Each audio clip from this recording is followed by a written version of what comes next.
The terrible events of the Grenfell fire took place in June 2017.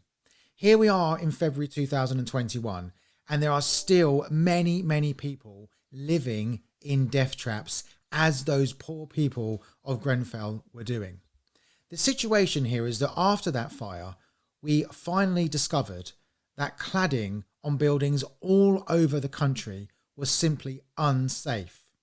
And you would have thought that what would have happened next would have been government stepping in, taking urgent action to deal with this situation, because it was a matter of life and death for many people. Today, we've heard this. Safer. I am therefore today making an exceptional intervention on behalf of the government and providing certainty that leaseholders in high-rise residential buildings will face no cost for cladding remediation works. We will make further funding available to pay for the removal and replacement of unsafe cladding for all leaseholders in high-rise residential buildings of 18 metres and above, or above 6 stories in England. So how about those poor leaseholders who live in buildings that are less than 18 metres high, less than 6 stories high? What will you be doing for them? In England. We continue to take a safety-led approach, and this funding will focus on the higher rise buildings where the independent expert advisory panel tells us, time and again, the overwhelming majority of the safety risk lies, in line with the existing Building Safety Fund and the anticipated scope of the new Building Safety Regulator that we're establishing and will shortly be legislating for. This will ensure that we end the cladding scandal in a way that is fair and generous to leaseholders. The Housing Secretary uses the words fair and generous to leaseholders. Really? What about those leaseholders, as I've said, that live in high-rise towers that are less than 18 metres tall, less than 6 stories? This cannot be said to be fair nor generous to them. So what happened next was that then it was explained that actually it's true. No one will have to pay for this cladding. No one will have to pay to replace them. Why? Because people that live in apartment blocks that are less than 6 stories tall, less than 18 metres high, they will get a loan. But experts have been telling me that those loans will take hundreds of years to repay. So what can you do now if you're a leaseholder? Well, before I answer that, let me say what I can do, what other people with any form of platform can do. That's a media platform. They can raise awareness, because several weeks ago, I was not fully aware of what this was doing and what this meant to leaseholders.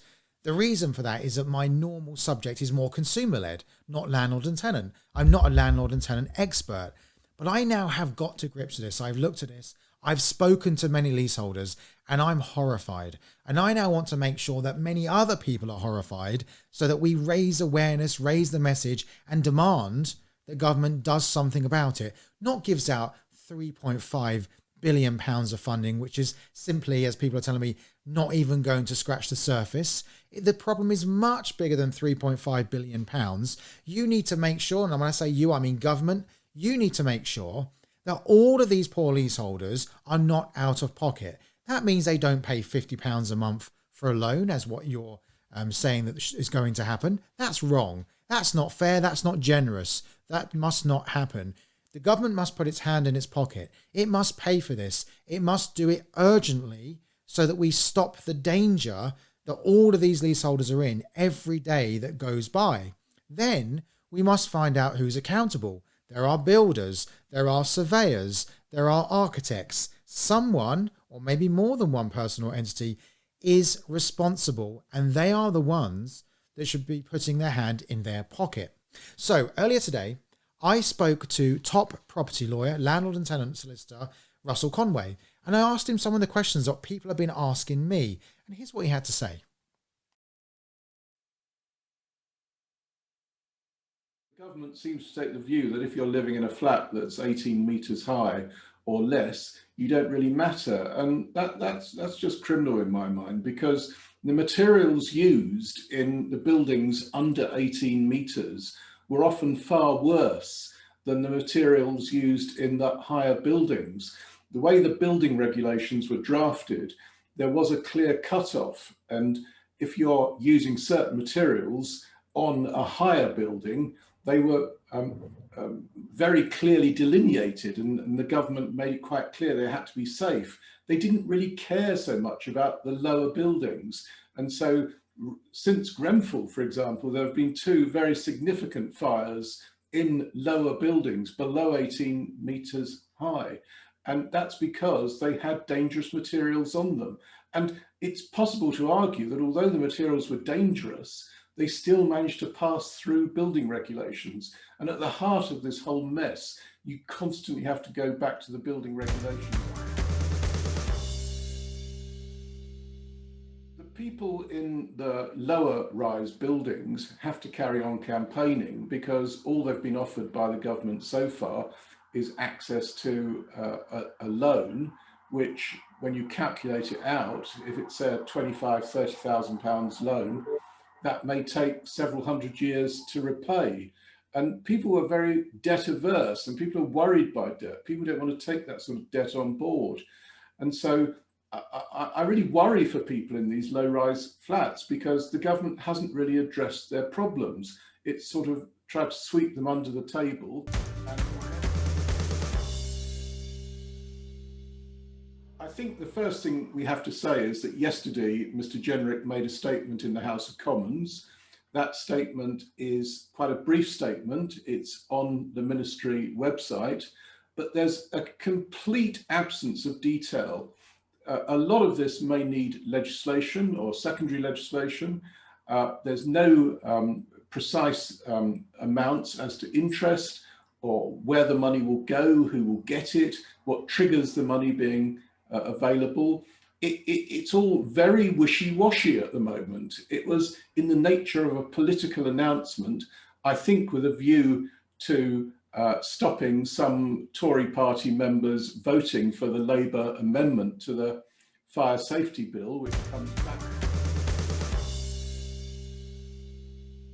Most people, when they buy a flat, have 2 surveys because invariably when people buy a flat, they get a mortgage on it. And so the mortgage company does a survey to make sure its security is safe.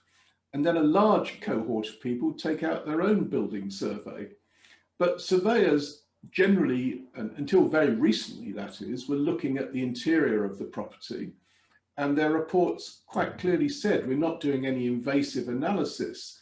And with, say, cladding, in order to know what it's made of, you'd have to do a drill analysis or a core analysis.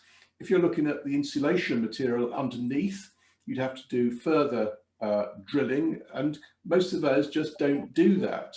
And the people who bought these flats, even with 2 survey reports, were blissfully unaware of the fact they bought a fire.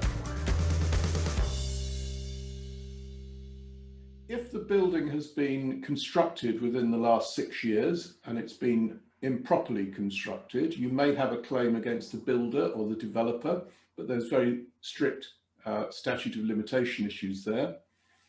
Some people are talking about bringing legal proceedings against the government because of the problems with the building regulations. And that's something I think will get a bit of traction when the Grenfell inquiry reports in 2022. The cladding situation is, of course, very, very serious and must be dealt with urgently. But that's not the only problem that leaseholders are experiencing.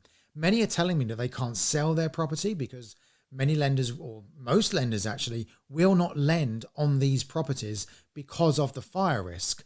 They are finding that some of them being turfed out because freeholders are saying, well, we're having to pay for the new cladding, we're passing the cost on to you. If you can't pay it, we'll make you bankrupt, we'll kick you out of your flat, your apartment. This is what the leaseholders are experiencing. They are going bankrupt. Some people are committing suicide. Some people are getting ill. Some people are losing their properties. And nearly all of these people are experiencing that they cannot sell their properties. This is an urgent situation that you, me, all of us must understand. I now do. And we must go to the government and call upon it to take urgent action. We all must get behind these leaseholders.